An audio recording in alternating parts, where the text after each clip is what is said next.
opponent's side. You made an attacker to the right side, and his buddy was on the left side here. And that technique is something unusual. We don't usually like to do it when we call self-defense. We actually hit the guy first. Normally we don't like to hit the guys first. But we discussed a long time ago, there's a rare time you get to hit someone first. Remember when it's okay to hit someone first? Yeah, usually when they've shown you they're going to hurt you, like we call it intent. Like for example, if someone comes up to you to give you what we call like a verbal threat. Maybe this guy came up to you and said, hey, I'm going to beat you up, we're going to hurt you, we're going to do this to you if you don't do what we ask you to do. Get in the car. It's a verbal threat. Maybe they haven't even punched you or grabbed you yet, but that gives you the right to protect yourself and defend yourself. Maybe they pick up sticks, maybe pull out a gun or a knife, maybe brandishing a weapon. That's showing intent to hurt you. That pulls out a gun against you, pulls out a weapon, looks like he's ready to hit you with. Instead of waiting for the guy to swing that weapon at you, get to hit him first. The guy's threatening you with that weapon. Makes sense? But if they just show two big guys and they look scary, but they haven't said a single thing to you, they haven't put their hands on you, they haven't picked up any weapons, then you don't have the right to attack. In this case, maybe they even start pushing you. Hey, get in the car with us, right? So you got a guy here who approached you from the front, his buddy's right next to him, right over here. Two guys in the front that walked up to you and started giving you a hard time. Now, a long time ago we learned this rule back in opponent's society. We said it's not a good idea to fight two guys that are right in range with you. If I start fighting this guy and attack this guy, he's too close. He can easily hit me. So I need to get some of these guys out of distance so I can deal with one opponent at a time. So we call this the funnel system. So we're going to push the first attacker off. We're going to take the left foot here, like before you start, I want you to put your hand in the hitting hand on the right side like this. Good. Now take your left foot and step at that corner, and as you step to your horse stance, we're going to push this guy off for 2 strikes. A back foot and a side punch at the same time. Good, just like that. Good. And feet together, relax. Let's try it again. So let's imagine attacker number 1 is over here. We're going to immediately step in and surprise him and hit him with 2 shots. One to the face and one right to the body. Very good. The goal of these shots is not only to hurt the guy, but more importantly to push him out of distance. That way you can deal with attacker number 2. And feet together. You're going to create space for yourself. There's attacker number 1. Step in and push him off. Good. Just like that. And feet together. Let's try it again. I'm going to give you a target here. Try to push your strikes at full force. So you can imagine this guy. Ready? Get. Push. Good. That's how you can try it again. Push. And push. Good. Nice job. One more time. Yeah. And push. Good job. Go get this guy moving away. Now, like we just discussed before, when you have a 2-man attack or a multiple attack situation, do you have a lot of time with each attacker? No, we have very little time. You have to be quick and decisive and move on to the next guy. So now we got this guy in range. This guy's not going to stand around. He's probably going to try to take a hit to you. So let's see what we're going to do with this attacker 2 now. Let's go back to stack number 1 again. So first step, we step in and attack. Freeze it there. Good. Now this guy right here, I'll show you where he is. Right here. Now watch this. Be together for a second. Now if I was attacker number 2, right now I see you lined up right there as a target. When you step at that angle, one step at that angle, good. You're off his line of attack. So you're a little bit safer. But now you're going to adjust his line of attack to here. We're going to keep going away from this guy. What do I want you to do? Take his foot and pull it into a cat stance and just slide it over to your left. Good. That's going to pull us a little bit further off to the left side. Let's try that again. Come on back in the middle. So now we've done 2 side shifts here. So again, if I was attacking number 2, right now, hold on for a second, I can hit you. You're in my line of attack here. Now when you sidestep, go ahead. You're off my line of attack. And now if you adjust that line of attack, you off of it again. Now you have a translation created from your original position. You have it together. So you're completely moving off to the side of this guy. Now, I'm going to introduce a new blocking method. It's called a parry, outward wrist parry. Remember how we had the soft hand block, which was the cousin of the inward block? Well, today I'm going to introduce you to the cousin of the outward block. You remember the outward block was a very rigid block with a tight fist, a lot of power. Very quick too. Now today we're going to learn a softer version of that. Take this hand, open it up, and it's going to come in the same motion, just very soft and very relaxed. See, the hand stays open. Try that. Yeah, like that. It's called the wrist parry, outward wrist parry. Looks just like an outward block. The only difference is open hand. The main purpose of an outward wrist parry is you can control your opponent's arm. Let's say, for example, you threw a punch at me. You don't throw a punch. From a wrist parry, I can do a lot more. I can turn my wrist and grab you, so I can set up an attack. I can also do interesting things like this, where I can hook your wrist and pull it down for the attack as well. I swept Cannon out of the way.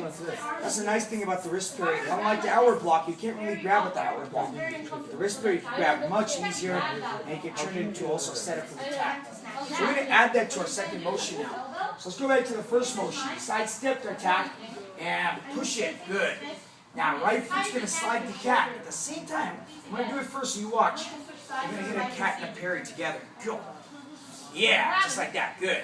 He's going to point right over here towards the corner where attack 2 is. Good. Right there. Cat's pointed there, your parry's pointed there. Something like that.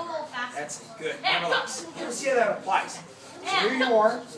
I'm going to play the role of attack number 2 again. So you step to attack 1, push him off. Freeze. Good. Now, attack number 2 is probably measuring you up, ready to hit you. So you're going to go to a cat and parry at the same time. Good job. Very good. So you got off the line of attack and you made sure something was there between you and your attacker. This is a defensive move. Parry. Okay? Slash yourself. Now we're going to attack this guy. Now what we've done is we've done a good thing, which is put a little bit of distance between you and him. So now if you have a nice distance, what's the best strike to use if you have distance? Kicks, that's right. Kicks are preferred if you have distance. So we're going to shoot a kick out next. I'll show you how to do that. So first step, and strike, freeze. Good. Now, cat and parry, freeze it. Nice. Now, here's what I want you to do. I want you to throw a front kick right to your opponent's groin here underneath so he can't see very well. You see how my head starts to pop forward? So anytime his head pops forward, here's what you're going to do with this hand. You're going to pull it into a wrist position here. And relax yourself. Now this is what we call a Chinese set. You know how we do our normal sets like this? Those are actually we call Japanese style sets. If you look at a Kung Fu arts, like if you ever do Kung Fu, you see someone doing Kung Fu, they won't do a lot of sets.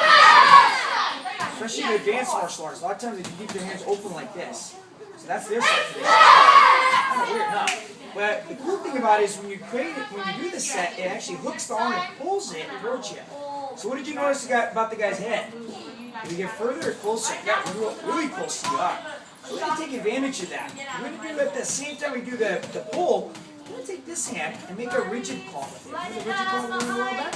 Just shoot that at the same time. I'm going to guide you through that this time. So let's do the first step. So step 1, we hit. Freeze it. There, good. Now cat and parry at the same time. Freeze it there. This hand's in a guarded position. Good. Now, three things will be happening at once. This hand's going to pull, this foot's going to kick, and this hand's going to drive a rigid hand all at the same time. Okay? And relax. All those three things at once. Ready? Pow. Just like that. Good. And relax. Together. So what do you think? What did you notice so far? When we attack attacker 1, did we throw a single strike or a double strike? When we attack attacker number 2, did we use a single strike or a double strike? We didn't really hurt the guy with this one, but we're using a double strike. What did you notice that was interesting about the first guy? Did we use 2 high strikes or did we want to use 1 high and low? Good. What about attacker number 2? Did we use 2 high strikes or 1 high and low? Very good. 1 high and 1 low. Exactly. Let me ask you a question. If I say, Lucky, block 2 strikes, is that easier than blocking 1 strike? Blocking 2 strikes? No, it isn't. It's a lot harder. But what if you had 2 strikes coming at you, and 1 was low and 1 was high? That makes it nearly impossible. Okay, most people cannot block 2 shots coming at at the same time, one especially one being low and 1 being high. Let's walk through it again. So here we go. So first tap, we're going to step in and push them off. Get the egg. Jump! Freeze! Good. Now, cat stance and parry against attack 2. Good. Now, hold it there. Now take that right foot. We're going to pull, rigid claw, and kick all at the same time. Oh, man. Good. That was so Let's guide you through it and see how that works. Now, we attack number 1. There's this guy here. Give you a hard time. Step in and push him off. Pow! Guys, the guy falls back for a second. Now, attack 2's measure you up. Cat and parry. Good. Now, good pull, kick, and rigid hand. Right there. Good job. Good. Now, take this to return it. And immediately step back to your horse and reset your guard. We don't got the center yet. That's good. Right there is perfect. Why do we cover in the middle? Why is that so important? Like, keep it together. Good. That's right. You want to put yourself in equal distance so you can see both attackers. It would probably be easier in this technique if we kicked and just step straight back. The problem is, can I see that guy behind me over there? Not very well at all. See that guy, but I can't see that guy. There's a good chance he may be coming back at us again. So you reset in the middle and he's back up. Now you can get ready to attack this guy again. Let's try it again from the beginning. Step one, step in, attack, freeze. Attack and parry, freeze. Good. Kick and rigid hand. Good. Now step down the center. And right there's good. Got it. Excellent. Back in the center. So the name of the technique is 3 hands of China. The reason we call it that is because it counts. I'll show you. 1, 2, 3. Okay? Let's try it again from the beginning. Ready?